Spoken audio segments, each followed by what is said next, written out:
In previous sessions, we've drawn a contrast between the biblical story of the purpose and creation of the world and the imperial story of the purpose and creation of the world. In the empire story reflected in the Babylonian Enuma Elish, human beings are created to a life of servitude and slavery to the gods and to the gods' imperial representatives on earth. In the Babylonian creation story, the world is created out of divine combat and the murder of one god by another god. The imperial story is a story of winners and losers, of might makes right. The biblical story, by contrast, tells a story of creation as coming out of the very Word of God. God speaks and creation comes into being. There is no divine combat, no divine violence, nobody has to die in order for creation to take place.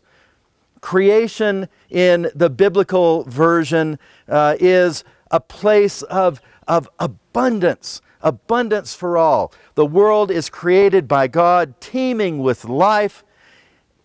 Human beings are created in the very image of God, not as slaves, but as kings and queens in the universe. And they are called to govern as God governs in the universe, with generosity, with delight, with joy. So human beings are created in the image of God, to govern in creation as God governs in creation, to live with abundance and with generosity. There are ethical implications to this understanding of the nature and purpose of creation, to the nature and purpose of human beings created in the image of God to govern in the world as God governs in the universe. We are called to take care of one another, to ensure that everybody has enough not only to survive, but to thrive within our household, between households, within our village, within our towns, within our cities, within our nation, within our world. We are called to care for one another, to ensure that God's abundant life for all is available for all. This is the world of God's desiring. And so in the Bible we have a series of regulations that govern our treatment, particularly of the poor and the vulnerable. The rules that we talked about concerning gleaning, so that people can come and they can harvest part of the crops that you grow, so they will have enough to survive. Rules concerning debt. There are even rules governing the treatment of the land, because in the Hebrew understanding, the community of justice we are called to create and maintain extends to all of creation.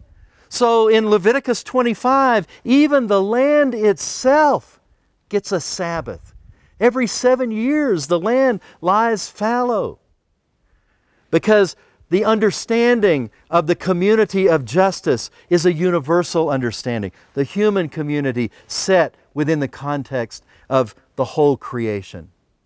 Now, we talked in the last session about how the hospitality codes are a two-way street. They are me, you, giving sustenance to the vulnerable traveler, who may be hungry and thirsty and in danger because he or she are cut off from their network of kinship economic support. But it also is self-interested, because as this stranger who is vulnerable comes into our area, there is the potential that this stranger might be an enemy, might be desperate enough to take what they need, what they want from us, perhaps to be violent toward our own family. So the dance of hospitality, the interchange of hospitality is both for the benefit of the stranger, of the other, but also for the benefit and protection of your own household. Because if you invite the stranger in to sit at your table, to dine at your table, you are making them temporarily part of your household. And therefore they are ethically, morally bound to act as a member of the household, to act for the welfare of your household. Now, in today's session, I'd like to have us consider how the hospitality codes come into play in the divine-human relationship. And to begin this discussion, we need to briefly consider the biblical notion of sacrifice. Now, we tend to, I think, have a misperception of the purpose of sacrifice in the Bible. We tend to think of sacrifice as bloody appeasement for an angry, wrathful God. Humans have done something bad.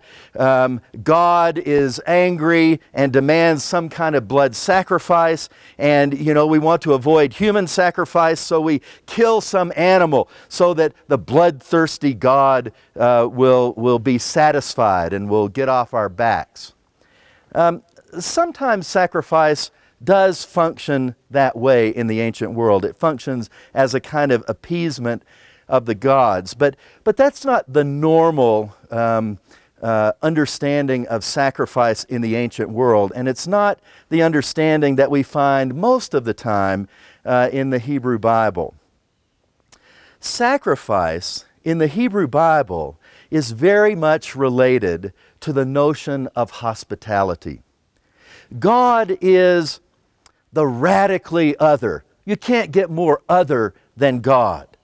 And the ancient Israelites believed that it was important to ensure God's friendship, to keep God close at hand, to participate together in a common household.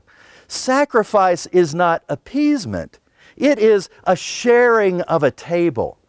And of course, you know, as we saw in the story of Abraham, when the strangers, one of whom it turns out is the Lord, comes to Abraham, Abraham kills the fatted calf.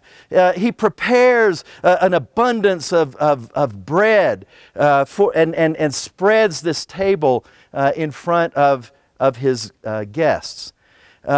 So just as you would do that for a human stranger, so too you do that for God. You offer the choicest meats. You offer the best grains and wine, and you spread this table before God.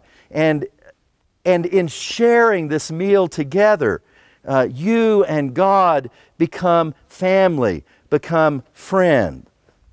Now, there are a couple of interesting features of this table spread in the ancient sacrifice. I'll illustrate with a couple of passages. First, from Leviticus 24. I'm reading verses 5 through 9. This is describing the bread that is set on the table of the presence, which is right in front of what the Israelites understood to be the throne of God in the holiest place within the tabernacle and then ultimately within the temple. This is the bread that is set on that table that sits before the throne of God. You will take choice flour and bake 12 loaves of it. 12 loaves for the 12 tribes of Israel. 2/10 of an ephah will be in each loaf. You'll place them in 2 rows, 6 in a row. on the table of pure gold. You'll put pure frankincense with each row to be a token offering for the bread, as an offering by fire to the Lord.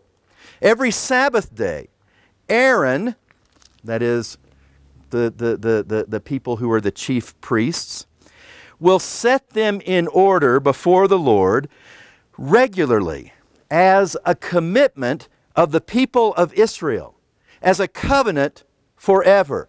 So the people bring this gift of bread and set it at the table of the Lord. But now look at this strange thing that happens. There is a strange reversal that happens when the people bring their gift and place it before God.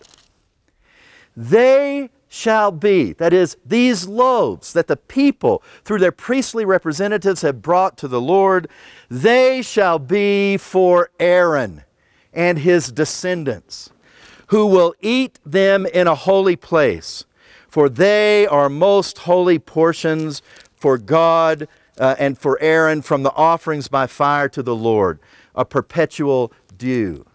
So in the bringing of a gift to God, this strange reversal occurs where the gift given to God becomes a gift back to the people.